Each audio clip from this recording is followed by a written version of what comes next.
असेल, विद्यार्थ्यांसाठी दाखले वाटप असेल, तुकडेबंदी कायद्याच्या उल्लंघनाबाबत प्रकरणांचा निपटारा असेल, घरांसाठी पट्टे वाटप, ई मोजणी अर्ज असतील, ॲग्रिस्टॅग आणि PM किसान नोंदणी असेल, भूसंपादन व आकृषी परवानगी प्रकरणी कमी जास्त पत्रके तयार करणे असेल आणि गाव दप्तर अद्ययावत कामकाज असेल, मोजणीच्या माध्यमातून कोणतं काम असेल, हे सर्व विभाग या सर्व 15 पेक्षा जास्त महसुली सेवा या अभियानाच्या माध्यमातून द्यायच्या आहेत.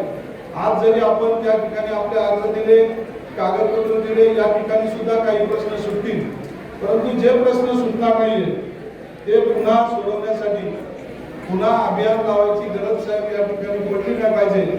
आज या ठिकाणी जे लोक न्याय मागण्यासाठी आलेले आहेत किंवा आपलं काम घेऊन आलेले आहेत, या लोकांचं काम येत्या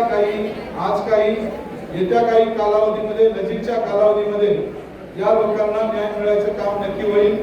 महसूल विभाग यापूर्वी लोकांच्या माध्यमातून आपल्या विभागाच्या माध्यमातून खरं कामकाज त्या ठिकाणी लोकांपर्यंत जात असतं, परंतु आपल्या विभागाच्या माध्यमातून काम लवकर होत नाही. ही जी लोकांची भावना आहे ती आता शासनाच्या माध्यमातून, या अभियानाच्या माध्यमातून तुम्ही दाखवून देण्याचा प्रयत्न सुरू झालेला आहे. त्यामुळं आपल्या विभागाबाबत सहानुभूती या ठिकाणी राज्यामध्ये, जिल्ह्यामध्ये आणि तालुका स्तरावर वाढत चाललेली आहे. त्यामुळं सहानुभूती आपल्याला फक्त मिळणारच आहे, परंतु त्या माध्यमातून खऱ्या अर्थानं अधिकाऱ्यांचं एखादा नेता किंवा पुढारी लोक सहसा कौतुक करत नाहीये, परंतु आपल्या तालुक्यामध्ये चालू असलेलं प्रशासन, मग ग्रामसाहेब असतील, तहसीलदार साहेब असतील, मोजणी अधिकारी असतील, BDO असतील आणि इतरही विभागाचे सर्व अधिकारी असतील, मी गेले वर्षभरामध्ये प्रत्येक ज्या वेळेस आढावे घेतले आणि जी कामं सांगण्याचा प्रयत्न केला त्या ठिकाणी स्पष्ट करतो. हे जे हा जो कार्यक्रम आहे यामध्ये 15 पेक्षा जास्त महसुली सेवा, तसंच इतर सर्व विभाग म्हणजे तालुका स्तरावर असणारे सर्व विभाग, आरोग्य विभाग, कृषी विभाग, पंचायत समितीच्या वेगवेगळे विभाग, हे सर्व विभागाचे स्टॉल या ठिकाणी आहेत. हे स्टॉल केवळ माहिती देण्यासाठी नाही, तर तुम्हाला एखादा लाभ प्राप्त करून घ्यायचा असेल तर तो लाभ मिळण्यासाठी त्या लाभ मिळण्यासाठी कोणकोणतं क्रायटेरिया पूर्ण करण्याची आवश्यकता आहे याची देखील तुम्हाला त्या स्टॉलवर माहिती मिळेल. आणि त्याचबरोबर आपल्याला हा लाभ आपल्या पदरात पाडून घेण्यासाठी कोणत्या पद्धतीने अर्ज करणं आवश्यक आहे, काय केलं म्हणजे आपल्याला त्या ठिकाणी तो लाभ मिळणार आहे किंवा आपण त्या ठिकाणी लाभार्थी ठरणार आहोत आणि आपली जी आत्ताची परिस्थिती आहे त्यातून आपण आणखी प्रगती करून पुढे जाणार आहोत याची माहिती तुम्हाला त्या स्टॉलवर मिळेल. आपल्याकडे जे प्रलंबित फेरफार आहे या तालुक्यात आज रोजी एकही फेरफार प्रलंबित आम्ही ठेवलेला नाही. 100% सर्व फेरफार कालपर्यंत आम्ही निर्गत केलेले आहे आणि एकूण 79 फेरफार म्हणजे आजपर्यंत जे 79 केसेस होत्या त्या सर्व केसेस आज सकाळपर्यंत सर्व निर्गत केलेल्या आहेत. म्हणजे आज विविध तलाठी मंडळाधिकारी यांचा डायरेक्ट आम्ही शून्य केलेला.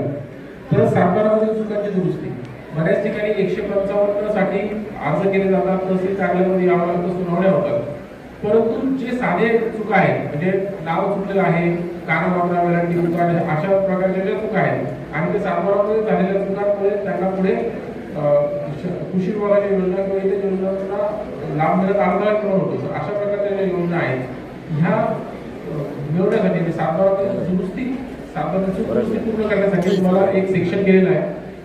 155 कामकाज हे अर्धरहित कामकाज आहे, सुनावणीशिवाय ते करता येत नाही. परंतु तरी देखील शासनाने असं ठरवलेलं आहे की ज्या ठिकाणी नावं चुकलेले आहेत किंवा राजपत्राने एखादी महिला त्याचं लग्न होऊन ती सासरी आली, तिचं नाव बदललं आणि ते जे बदललेलं नाव आहे ते कुठे अपडेट करायचं असेल तर केवळ राजपत्राने ते करता येतं. ते जे फार महत्वाचं आहे. आज जवळपास 10 कुटुंबांना, मगाशी साहेब सांगत होते की 10 कुटुंबांना, वेगळ्या कुटुंबांना जागा देण्याचं काम आता तात्काळ पर्याय केलं नाही. अशा अनेक योजना आहेत की खऱ्या अर्थानं सर्वसामान्य नागरिकांसाठी.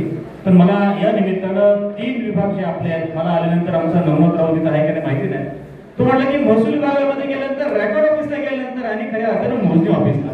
साहेब लोकांची जी भावना आहे की खऱ्या अर्थानं तात्काळपणानं, तर महसूल काय म्हणतं, रेकॉर्ड विभागाचं किंवा मोजणी ऑफिसचे काहीतरी आम्हाला आदेश आल्याशिवाय काही गोष्टीमध्ये पुढाकार घेता येत नाही.